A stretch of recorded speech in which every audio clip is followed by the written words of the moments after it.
my husband and I we're filming kind of like a reality series that should debut on Facebook here pretty soon before my fight. So that's kind of been a fun project for us.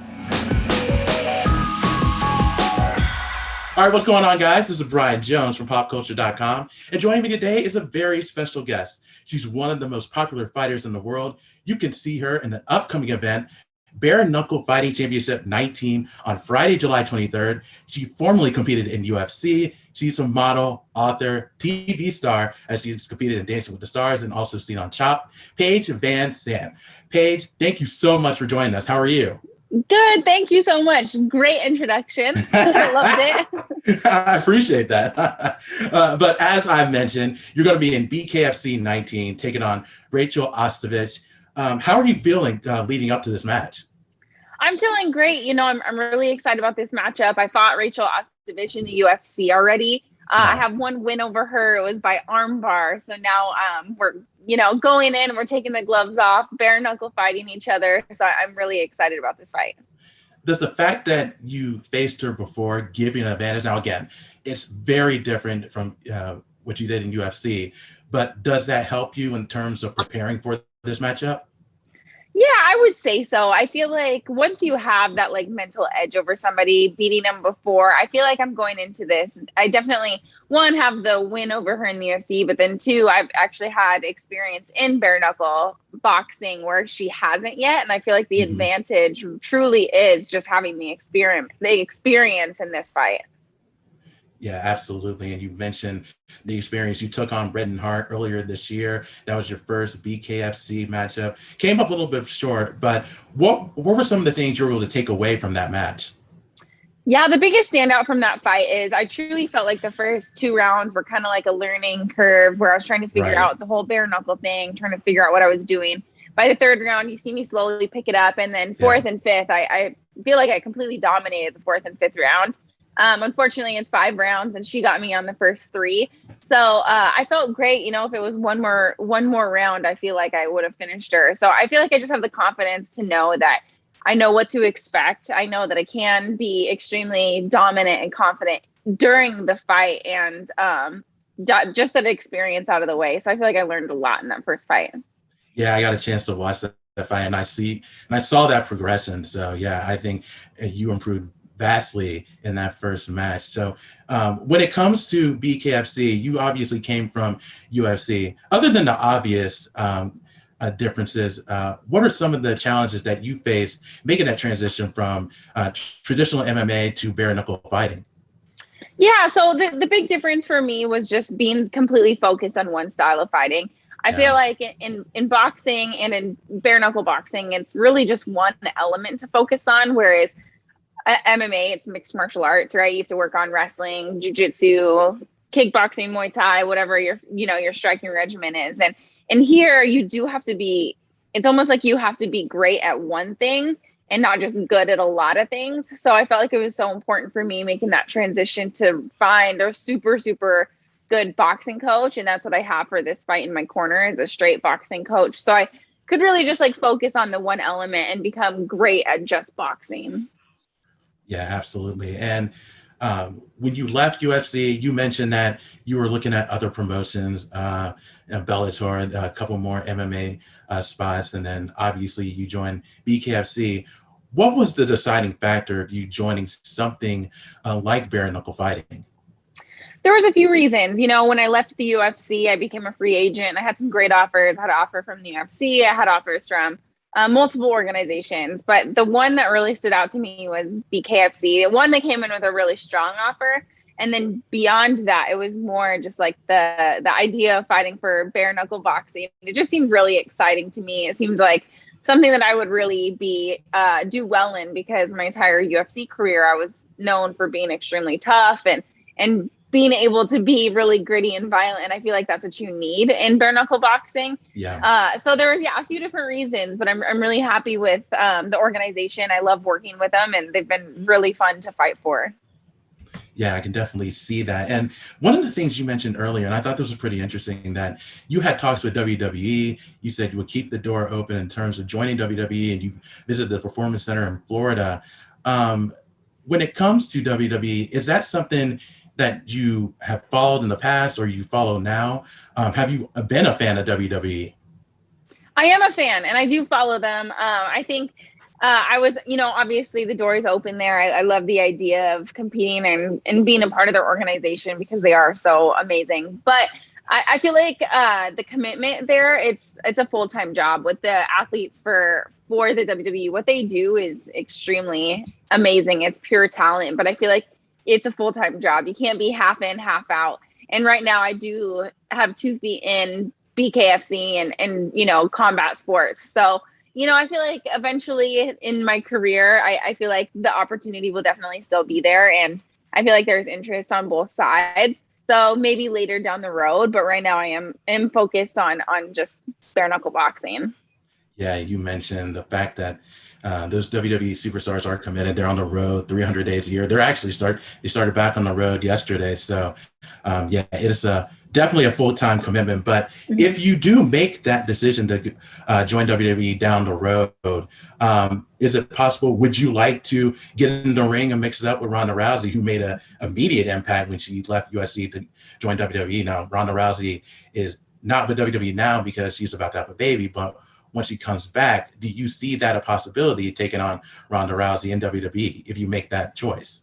I'm not really sure how the WWE works as far as behind the scenes. So I would be curious to the trajectory that they would plan for me. So I'm really open to whatever plan they would have. And I think that obviously if that were to happen down the road, the conversations with them, I'd be curious about how they would go too.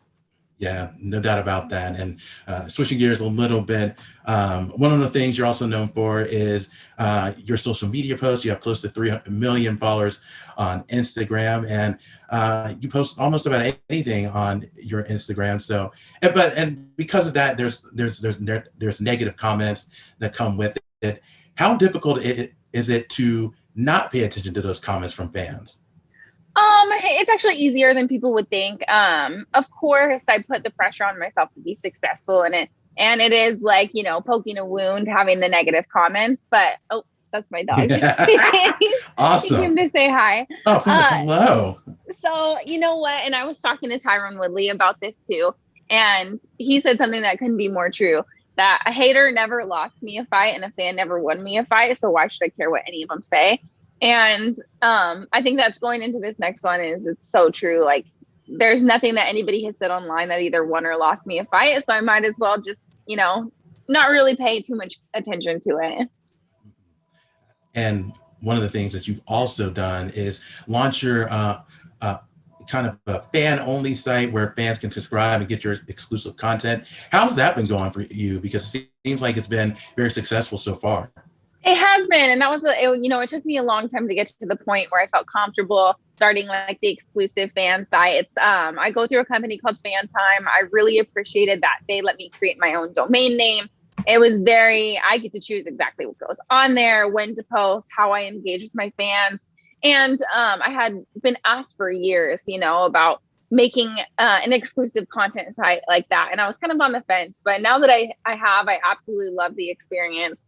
I'm really, really happy that I did. And it gives me the opportunity to really engage one-on-one more with, with the fans that want to see a little bit more of me, that are willing to, actually pay to spend time with me. And I feel like those fans, when you're, subscribing to a site like this, then they're obviously really big fans. So everything on there is just like positive because obviously they're paying to spend time with me. So I love engaging with every fan on there. I try to message back. Every day I try to get back to every single person that I can.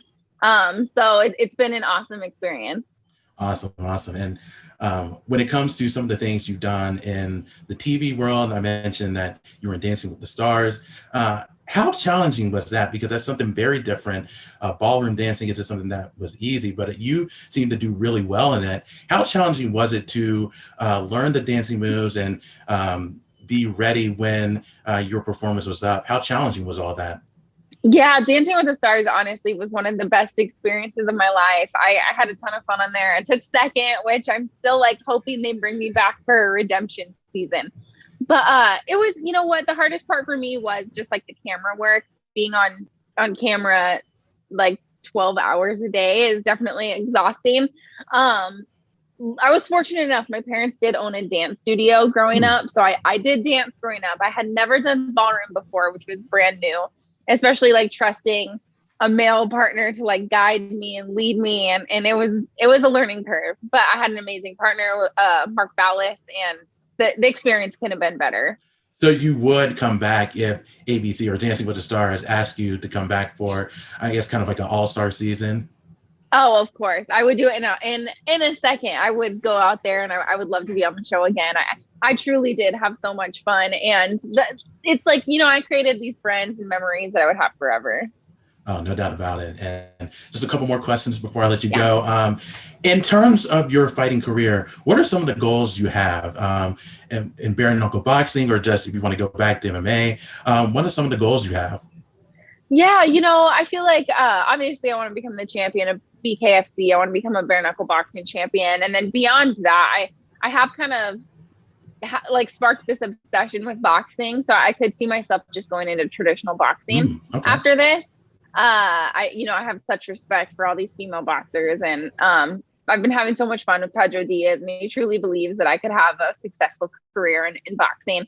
Of course, the MMA door is always open. I still am passionate about MMA, but right now I've just kind of been obsessed with boxing. So that's kind of what I think right now. But I feel like my life doors randomly just open sometimes. So I just kind of pursue what opportunity is in front of me at the time. And I never really know where my career is going to take me, but it's always been awesome. When it comes to MMA and leaving that door open, would you go back to UFC, or would you try something like Bellator? I do love Bellator. You know, my husband fights for Bellator, and his next fight is going to be for a title fight for Bellator. So with him being in there, of course, it would be amazing for him and I to fight for the same organization. But at this point in my career, I truly think that I'm in a great position to where I can pick and choose which door to go in. So I think I keep my options open, and whoever comes with the best contract or whichever seems like the best career move. I could go back to the UFC. I could go to Bellator, and there's opportunities everywhere. Of course. And the last question for me before I let you go is, what are some of the other things that you're interested in outside of fighting? Because as I mentioned, you were in Dancing with the Stars and Chopped. Would you consider doing more TV projects, possibly movies in the future? I would absolutely love to. I love doing TV work. Movie work would be really fun. I've done a little bit of acting in the past, and but I really have a passion for TV, and I actually love cooking. So something in the cooking realm still would be awesome, especially after I am a Chopped champion. So that was really fun. And then my husband and I we're filming a reality series that should debut on Facebook here pretty soon before my fight. So that's kind of been a fun project for us. Oh, that's awesome. I'm looking forward to that. I know fans are going to be looking forward to that as well. But first things first, you have BKFC 19 this upcoming Friday, July 23rd. So good luck to you on that. And thank you so much for your time, Paige. I really do appreciate it. Yeah, thank you so much. Oh, of course. And for more on Paige and all your favorite sports stars, be sure to keep it locked on PopCulture.com.